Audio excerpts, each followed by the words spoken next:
Du Piranha, friends.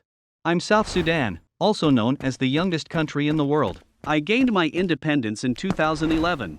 And today, I am going to tell a little story of mine. My cousin, Countryballs, gained independence from Britain and Egypt in 1956. But I was not happy that I was a part of my sibling that was oppressing Christians and other non-Muslim folk up the north. Having almost no political power, the non-Muslims decided to separate from Countryballs. The First Sudanese Civil War lasted 16 years.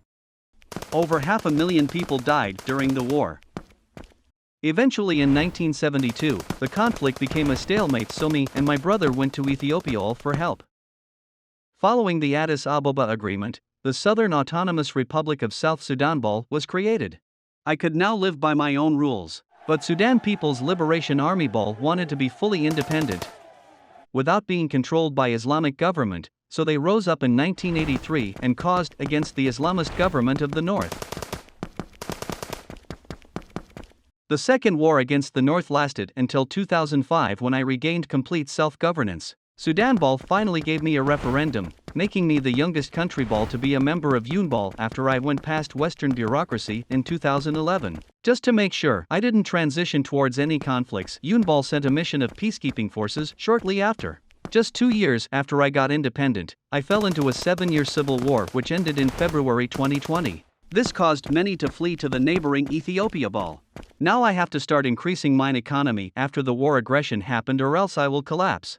I am now subdivided into 10 states. They include Central Equatoria, Juba; Western Equatoria, Yambayo; Eastern Equatoria, Torit; Jonglei, Bor; Unity, Bentiu; Upper Nile, Malakal; Lakes, Rumbek; Warrap, Quachek; Western Bahr el Ghazal, Wau; and Northern Bahr el Ghazal, Awil. Since July 2018, sanctions were put against me. On May 2020, more sanctions were added lasting until May 2021. Sarah J. Jackson stated, "When the Security Council assesses keeping or lifting the arms embargo on South Sudan, it must, at a minimum, set the bar at halting these violations and ending impunity." When the war ended, UNBAL sent forces to make sure nothing like that would happen again. However, my president saw this as UNBAL defending the former rebels, showing the distrust between the young country and the West. Recently, I was temporarily kicked from IGA after having failed to pay fees.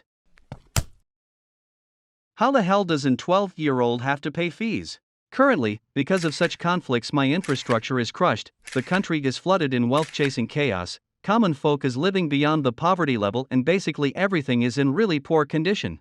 And that's it. Goodbye everyone, I really have to go. I need to fix some mistakes of the past.